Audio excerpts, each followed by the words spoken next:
Come on in, bestie. Welcome to StoryPod, where we do the doing of story development together. Brought to you by Creative BFF.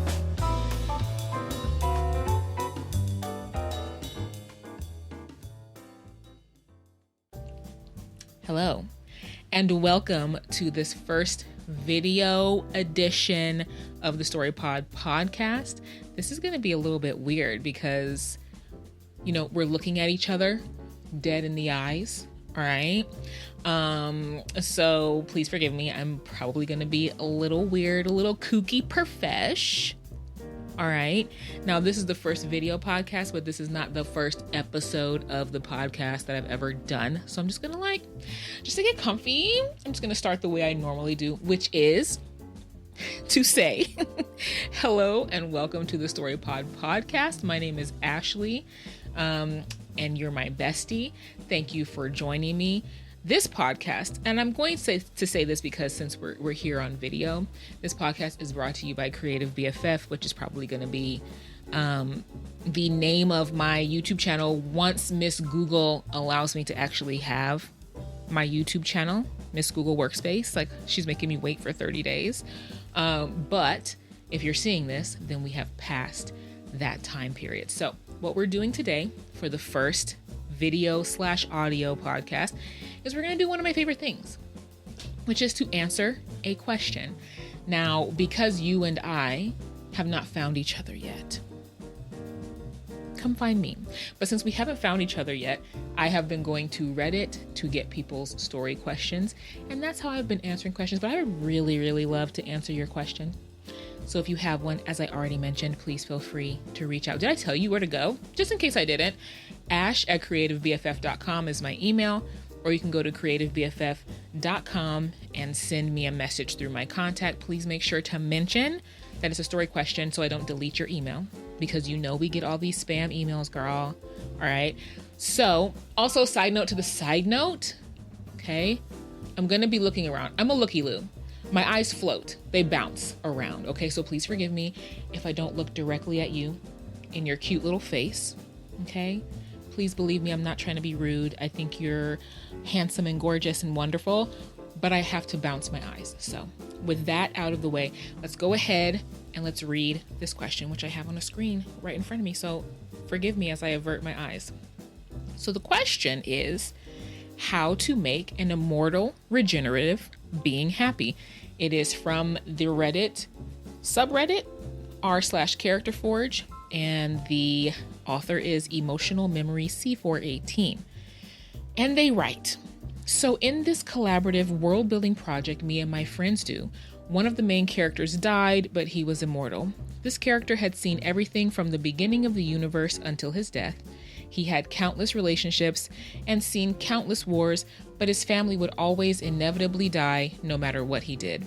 Anyway, essentially this character died, but a group of cultists brought him back to life, against his will. So now he is really suicidal and all of his friends are dead. Thematically, how could he get out of this low point in his life?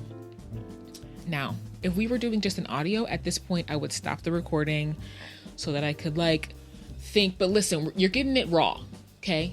Real rap raw. We're doing this live, semi-live. So let's just think through this, okay? So based on, if I'm looking over here, I'm looking at the question.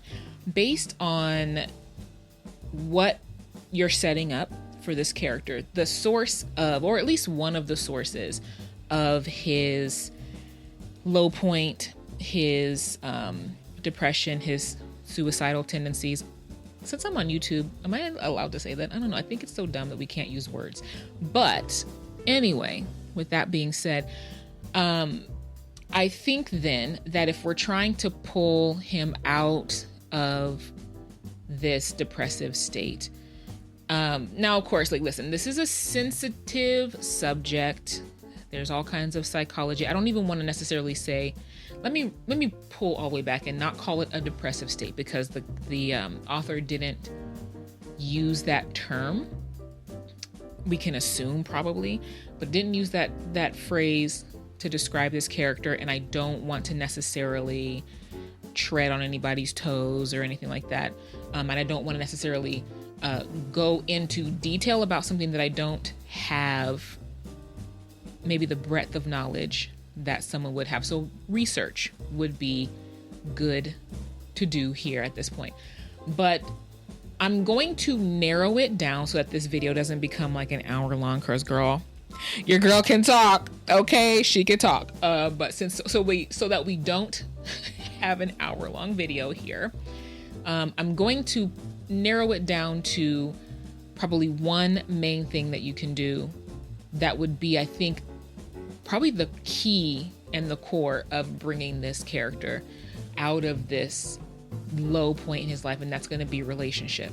That I don't know if that's going to be, well, it's going to really, it's going to depend on your world building, your story, what you're setting up for the character, what the goals and the purpose of this character is. Like, is this a main character?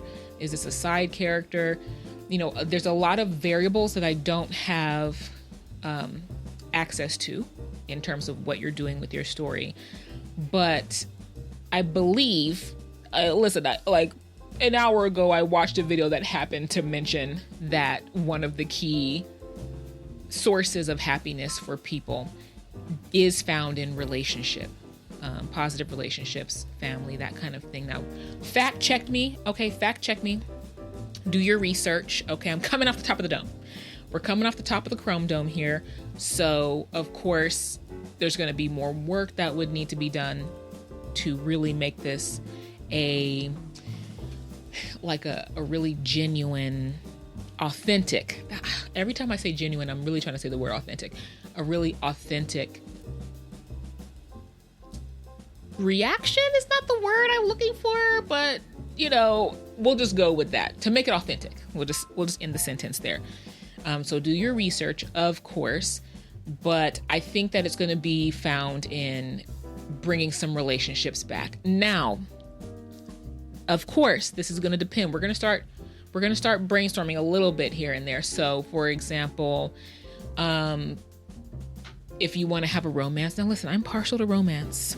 Your girl loves romance. Okay, I love a good romance. So that might be cliche, but it might be my first, the first place that I would go is like, can we give this person a romance? And in order to not fall, unless you want to, if we don't want to fall back into the same cycle that he's going on of losing everybody that he loves, either through old age or, I don't know, violent death, depending on your world, I would say potentially consider making this another Immortal. Now, of course, I also don't know how the logic, the magical logic, the supernatural logic, the spiritual logic of your world works. So I don't know if there are other Immortals. Can there be? Oh, you know what might be fun? We just had a little idea. So what we do have based on this post, sorry, I'm looking at the poster. Based on this post, we do have a world in which there are religious systems that have the ability to bring people back from the dead. Okay, go with me on this. Now, here's the thing. What if, okay, we're still going on the love interest. Okay, what if his enemy from the past, okay, he had an enemy from the past. I don't know what this person did or whatever have you. Maybe it was like, I mean, if this person, this character, has seen the beginning of the universe. Okay, like, listen, you know what? I'm not even going to address it. God characters, I feel like, are kind of challenging, and I wish I knew more about your world, but let's just say there's others of these beings that have been around since the beginning, or maybe not. Maybe this doesn't have to necessarily be another immortal, like a person who's been around. Yes, immortal, but not a person who's been around since the beginning of the universe or whatever. But what if it is somebody that he had an issue with, that he had beef with, right? And they also get resurrected. But now we have the opportunity for an enemies to lovers, Mr. Darcy, Elizabeth Bennet, Pride and Prejudice type vibe, which could be really, really nice, really fun. We love that. Or it could be somebody that he was friendly with. Could be somebody that he had loved before. I don't know that we're bringing back. I don't know how this person is immortal.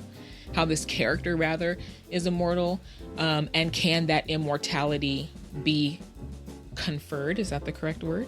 Conferred on another being? Okay, that's a question. So I'm not going to go deep, because if I continue talking down this path of a potential love interest, I will continue and this video will be an hour long. So that's a potential. You know, we have a love interest, somebody who another cult or other cultists within this cult also resurrected, or if there are just immortals walking around in the world, then I have been looking at the wrong lens this whole time.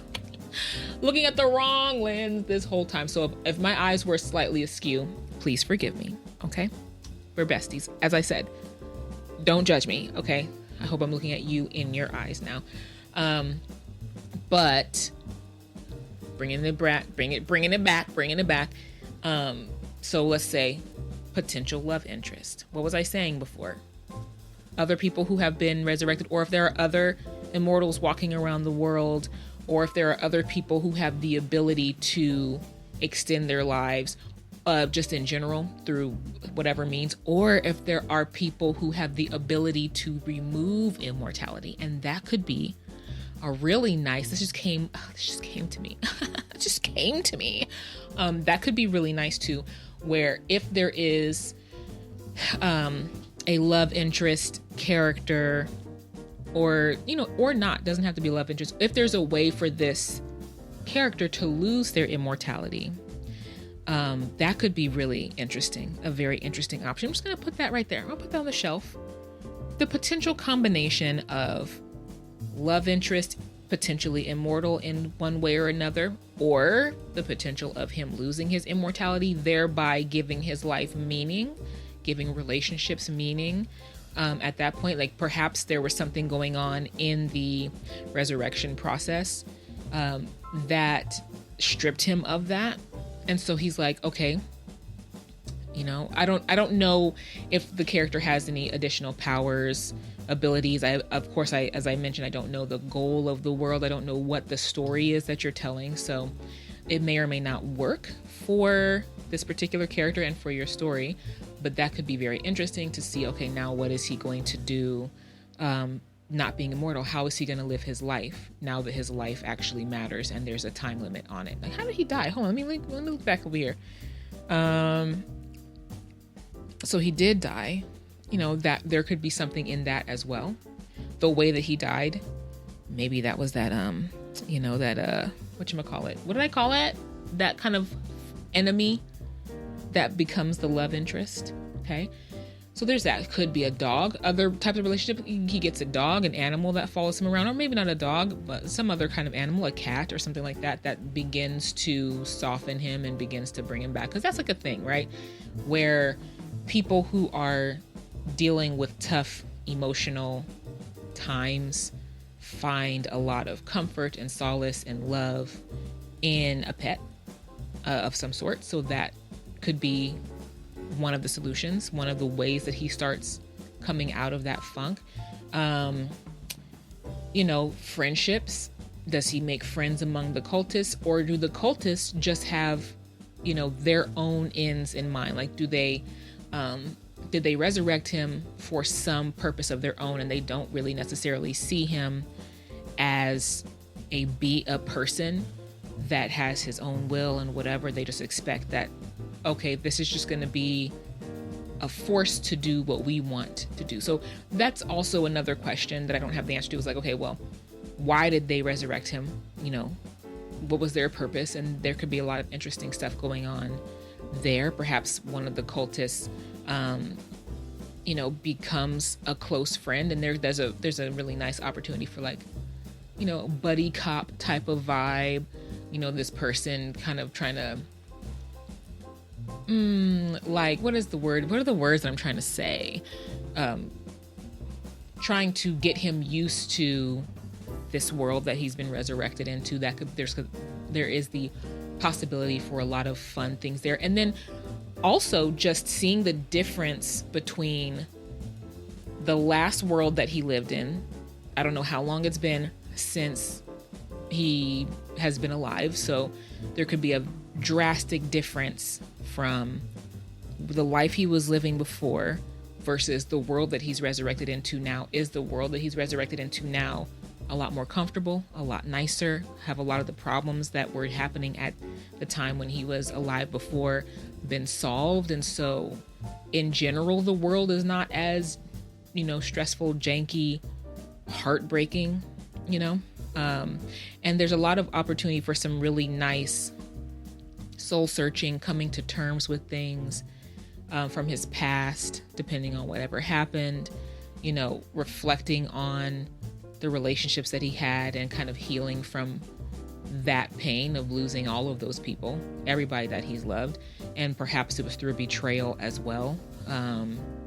Maybe there was another immortal that he had finally found and he was living with, and that person also died. And then finally he died, maybe in the same kind of time. Maybe they were killed, because of fear in the world that they were living in at the time that they were living in the world, that kind of thing. So perhaps now a goal that he has, now that he knows that there's a potential of resurrection, perhaps his goal is now to resurrect that person. And maybe it's not easy. Maybe there's only so much resurrection power to go around. And it was like, we spent everything we had on bringing you back. And so now there's a quest that he can go on to try to figure out a way to bring this person back that he loved. And maybe he fails, and maybe it's never about that. Maybe the point of the journey is not to actually do that. But along the way, perhaps he finds relationship and love and healing. And so now he no longer needs to bring that person back. Or if he succeeds in bringing that person back, perhaps it's not the roses and rose petals and whatever the phrase is. It's not as nice, it's not as wonderful as he thought it would be for them to come back. Maybe it's even down to something that goes wrong in the resurrection process, or they didn't want to be resurrected for whatever reason, and so they're mad that they're back. So all of that. Now, I don't know, maybe I deviated a little bit, okay?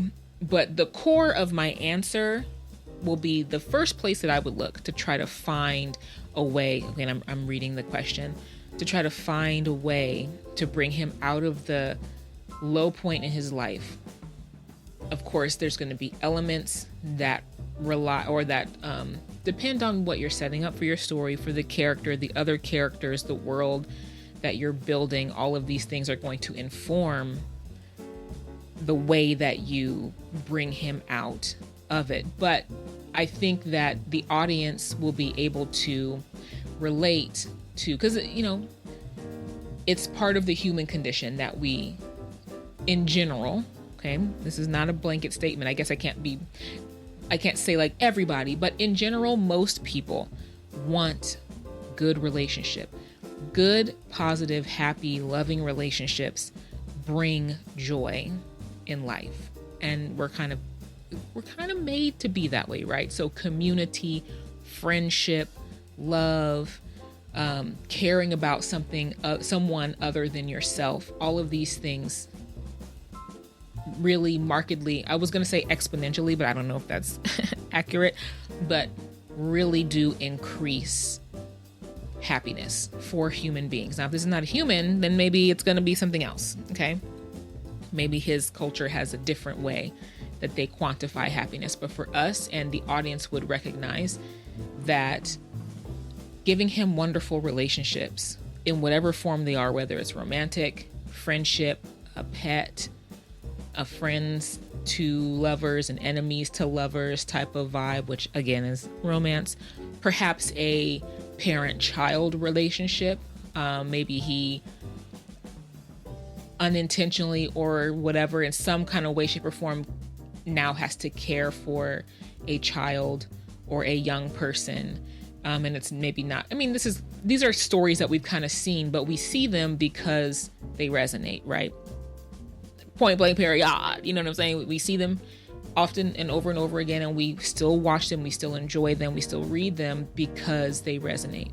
So that would be my answer to it without knowing all the details. But you, my dear my dear, my dear watcher, my dear listener, how would you answer this question? What ways would you bring this type of character out of their low point? Would you? Do you think it might be more interesting for the story for them to be in that low point?